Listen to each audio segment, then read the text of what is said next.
Hello दोस्तों, आप देख रहे हैं द ऑटोमैन और आज हम बात करेंगे BS4 और BS6 के फ्यूल सप्लाई सिस्टम के बारे में। दोनों में ही फ्यूल सप्लाई सिस्टम सेम है और थोड़ा अंतर है। किसी में प्रेशर सेंसर जो है common rail pressure sensor 3 wire का है, तो BS4 में BS6 में 4 वायर का है। बस इतना ही फ़र्क है और थोड़ा प्रेशर का भी फ़र्क है। 1600 बार का प्रेशर है BS4 में और BS6 में 2000 बार का डेल्फी में प्रेशर है। बोस में 1800 बार का प्रेशर है। इतने का ही अंतर है, थोड़े का ही अंतर है, लेकिन फ्यूल सप्लाई सिस्टम CRDI में BS4 और BS6 में दोनों में कॉमन है। और आज हमारे पास प्रेशर लिमिटिंग वाल्व और कॉमन रेल प्रेशर सेंसर और मीटरिंग यूनिट और इंजेक्टर और एक ECM है। इसके माध्यम से हम आपको बताने की कोशिश करेंगे कि फ्यूल सप्लाई सिस्टम किस तरह से काम करता है और उसमें खराबी आती है तो किस तरह से ढूंढना है और उस प्रॉब्लम को किस तरह सॉल्व कर सकते हैं ये भी देखेंगे। लेकिन पहले फ्यूल सप्लाई सिस्टम किस तरह से काम करता है उसके बारे में देखेंगे। अगर आप लोगों को हमारा वीडियो अच्छा लगे तो लाइक कीजिए, शेयर कीजिए और हमारे चैनल को सब्सक्राइब करें। और साथ में थैंक्स एप्लीकेशन भी आ गया है, अगर थैंक्स देना चाहें तो दे सकते हैं। ये क्यूमिंस का BS4 बोस का फ्यूल सप्लाई सिस्टम वाला CRDI इंजन है और इसमें देखेंगे तो डीजल फिल्टर पे डीजल फिल्टर होने के बाद प्रेशर पंप में जाता है। प्रेशर पंप में पीछे की तरफ लो प्रेशर पंप लगा हुआ है, वहाँ पे जाता है। लो प्रेशर पंप में से प्रेशर जनरेट होता है थोड़ा, उसके बाद फिर मीटरिंग यूनिट में जाता है। वो मीटरिंग यूनिट दिखाई दे रहा है नीचे, मीटरिंग यूनिट, और उसमें वायर लगे हुए हैं 2। मीटरिंग यूनिट के 2 वायर लगे हैं और 3 बोल्ट पे मीटरिंग यूनिट टाइट है। और यहाँ से डीजल प्रेशर बन के ये 2 पाइप के जरिए कॉमन रेल को आता है, ये यहाँ कॉमन रेल को। और कॉमन रेल में प्रेशर जनरेट होता है एक बराबर यहाँ पे, और उसके बाद वो डिलीवरी नोजल पे जाती है। मतलब जैसे हम गाड़ी स्टार्ट करेंगे डीजल फिल्टर से डीजल जाएगा लो प्रेशर पंप में, उसके बाद वहाँ से मीटरिंग यूनिट के होते हुए हाई प्रेशर पंप में जाएगा और हाई प्रेशर पंप से 2 हाई प्रेशर की लाइन आके कॉमन रेल में लगती है। और कॉमन रेल से डीजल ये नोजल पाइप के जरिए नोजल पे जाता है इंजन के अंदर, और वहाँ पे स्प्रे होता है और आग लगती है और गाड़ी स्टार्ट होती है। तो ये CRDI में फ्यूल सप्लाई सिस्टम इस तरह से लगा होता है। और कॉमन रेल के आगे प्रेशर लिमिटिंग वाल्व ये जो दिखाई दे रहा है ये वाला, ये प्रेशर लिमिटिंग वाल्व है।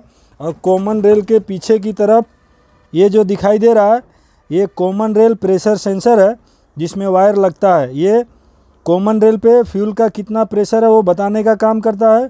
और ये आगे वाला जो है कॉमन रेल का प्रेशर लिमिटिंग वाल्व है, जो ज़रूरत से ज़्यादा मतलब नुकसान करे इतनी मात्रा में अगर फ्यूल का प्रेशर हो जाता है तो वो यहाँ से इस रिटर्न पाइप के थ्रू वापस डीजल को फ्यूल टैंक में भेज देता है। ये ECM है इस गाड़ी का, ये ECM दिखाई दे रहा है। चाबी जैसे ऑन करेंगे गाड़ी स्टार्ट करेंगे, ECM जो है इससे जानकारी लेगा कॉमन रेल पे प्रेशर कितना है। और उसके बाद मीटरिंग यूनिट को, ये पंप के पीछे जो मीटरिंग यूनिट लगा है उसको ड्राइवर के डिमांड के हिसाब से बताएगा कि अभी कॉमन रेल पे कितना प्रेशर रखना है डीजल का। तो वो मीटरिंग यूनिट कॉमन रेल में प्रेशर को मेंटेन करने का काम करता है। अगर ज़रूरत के हिसाब से डीजल का प्रेशर बढ़ाता है घटाता है, कॉमन रेल के प्रेशर को बढ़ाने घटाने का काम ये मीटरिंग यूनिट करता है। प्रेशर बढ़ाएगा तो फ्यूल की क्वांटिटी इंजेक्टर पे बढ़ जाएगी।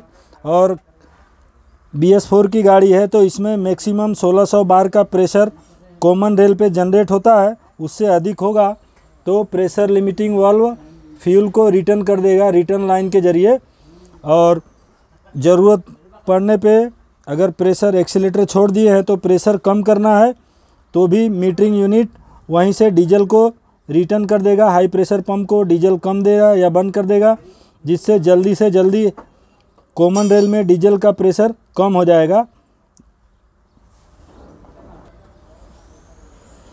ये कॉमन रेल में जो प्रेशर सेंसर लगा है, अगर इसके सॉकेट में या वायरिंग में कोई तकलीफ़ आती है या कॉमन रेल का सेंसर ख़राब होता है और इस ईसीएम को अगर नहीं बताता है कि कॉमन रेल में प्रेशर कितना है, तो ईसीएम मीटरिंग यूनिट को कमांड देना बंद कर देता है, जिससे pump high pressure pump diesel देना बंद कर देता है और गाड़ी बंद हो जाती है। लेकिन इस गाड़ी में ओपन टाइप का मीटरिंग यूनिट लगा है, तो अगर कभी सेंसर काम नहीं किया, कुछ भी हो गया, तो भी ये डीजल देते रहेगा।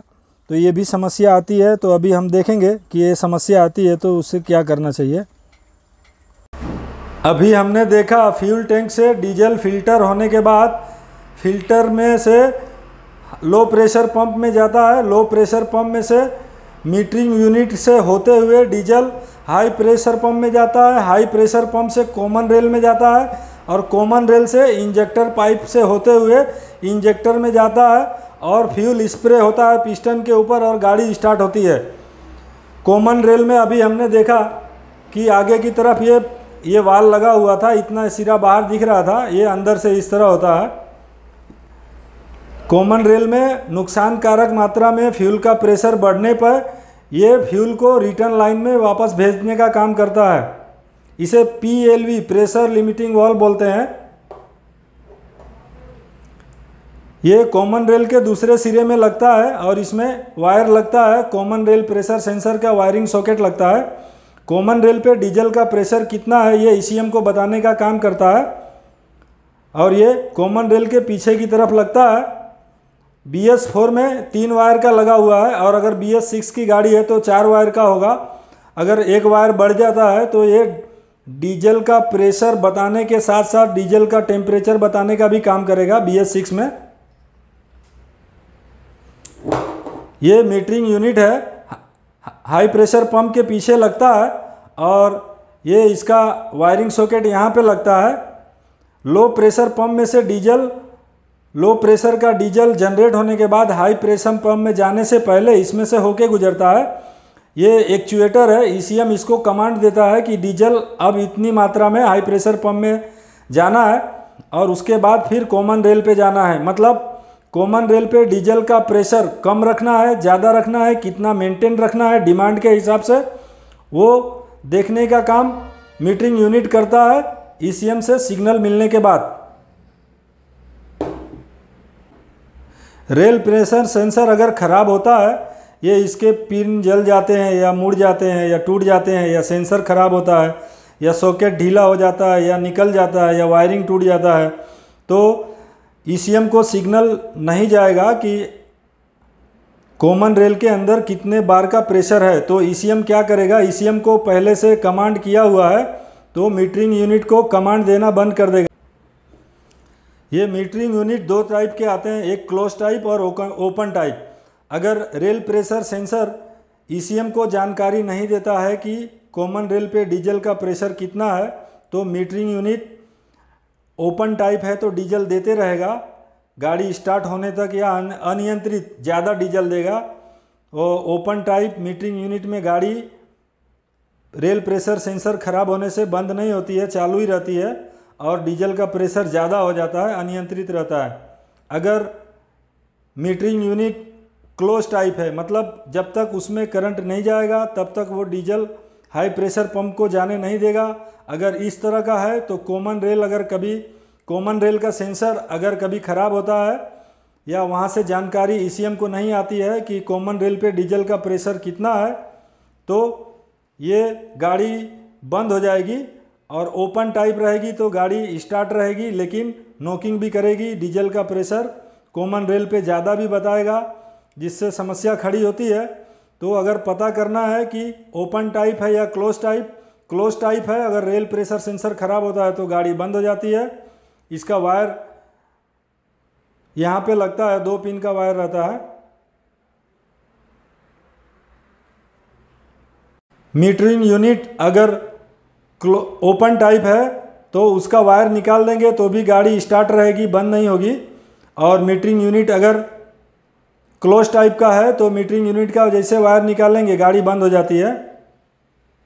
Injector, rail pressure sensor, metering unit और ईसीएम ये सभी एक दूसरे के साथ जुड़े हुए हैं। अगर सेंसर ख़राब होता है और वोल्टेज नहीं बताता ईसीएम को कि कॉमन रेल पे डीजल का प्रेशर कितना है, तो ये मीटरिंग यूनिट को पावर सप्लाई देना बंद कर देता है, जिससे गाड़ी बंद हो जाती है।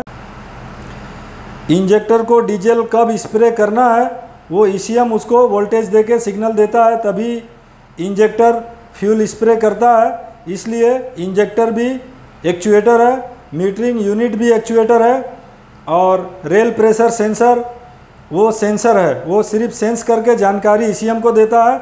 लेकिन मीटरिंग यूनिट और इंजेक्टर ईसीएम से जानकारी मिलने के बाद अपना काम करते हैं। Pressure limiting valve common rail के आगे जो लगा रहता है वो मैकेनिकल यूनिट है, उसमें स्प्रिंग रहता है। नुकसानकारक स्थिति में फ्यूल का प्रेशर बढ़ने पर वो खुल जाता है और डीजल अपने आप फ्यूल टैंक में रिटर्न चला जाता है। Injector, pressure limiting valve, common rail pressure sensor, metering unit और ईसीएम एक दूसरे के साथ किस तरह से जुड़े हैं वो अभी हमने देखा कि फ्यूल सप्लाई सिस्टम सीआरडीआई का BS4 और BS6 का किस तरह से काम करता है। BS4 और BS6 ये दोनों ही सीआरडीआई फ्यूल सप्लाई सिस्टम के अंदर प्रेशर बहुत इम्पोर्टेंट है।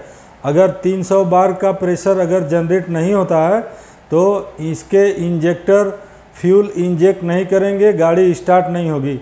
और BS4 में मैक्सिमम 1600 बार का प्रेशर जनरेट होता है, वो भी बहुत कभी कभार, जैसे गाड़ी लोडिंग है और चढ़ान चढ़ रही है, जैसे हिल है या पुल है और चढ़ रही है और एक्सीलेटर का डिमांड 100%, ऑपरेटर एक्सीलेटर पूरा दबाए हुए है, उस स्थिति में BS4 में 1600 बार का प्रेशर जनरेट होता है, नहीं तो 1300, 1400, 1500 बार का प्रेशर ही जनरेट होता है। और अगर गाड़ी BS6 है और उसमें फ्यूल सप्लाई सिस्टम जो है डेल्फी का लगा है, तो कभी कभार ही उसमें उसके फुल कैपेसिटी पे फ्यूल प्रेशर जाता है 2000 बार का, नहीं तो 1600, 1500, 1700 डिमांड के हिसाब से फ्यूल का प्रेशर रहता है। और BS6 में ही बोश का फ्यूल सप्लाई सिस्टम है, तो उसमें मैक्सिमम फ्यूल का प्रेशर 1800 बार तक जा सकता है। लेकिन किसी भी गाड़ी को स्टार्ट होने के लिए अगर 300 बार का प्रेशर नहीं जनरेट होता है तो गाड़ी स्टार्ट नहीं होगी, क्योंकि उतना ही प्रेशर जनरेट होने के बाद इंजेक्टर फ्यूल स्प्रे करेगा, नहीं तो फ्यूल स्प्रे नहीं करेगा। डीजल ख़त्म होने के बाद गाड़ी इसीलिए स्टार्ट नहीं होती है, कॉमन रेल पे डीजल नहीं पहुंचता है और प्रेशर कम रहता है। फिल्टर जाम होने के बाद, पूरी तरह से पाइपलाइन जाम होने के बाद भी कभी कभार गाड़ी स्टार्ट नहीं होती है, क्योंकि कॉमन रेल पे प्रेशर जनरेट नहीं हो पाता है 300 बार का, इसलिए गाड़ी स्टार्ट नहीं होती है। और कभी कभार फ्यूल का प्रेशर पंप में किसी गड़बड़ी की वजह से या इंजेक्टर में बैक लीक की वजह से फ्यूल का प्रेशर जनरेट नहीं होता है, तो गाड़ी स्टार्ट नहीं होती है। और क्यूमिंस इंजन में टक टक टक टक की आवाज़ नॉकिंग की भी होती है और इंजेक्टर के बैक लीक की भी होती है। अगर बैक लीक होता है तो गाड़ी फुल प्रेशर जनरेट नहीं होगा, गाड़ी ताकत पूरा नहीं करेगी, वाइट स्मोक मारेगी। तो इसलिए कभी भी गाड़ी का काम करें तो गाड़ी को पहले स्कैन कर लें। स्कैन करने से पैरामीटर देखेंगे तो पता चलेगा फ्यूल का प्रेशर आइडल पे कितना है, फुल एक्सीलरेशन करने पे कितना है। तो गाड़ी का कोई भी काम हो तो स्कैन करें, तो उससे जल्दी से जल्दी और एकदम सटीक समस्या मिलती है, जिससे गाड़ी का खर्चा भी कम आता है और कम समय में काम भी हो जाता है।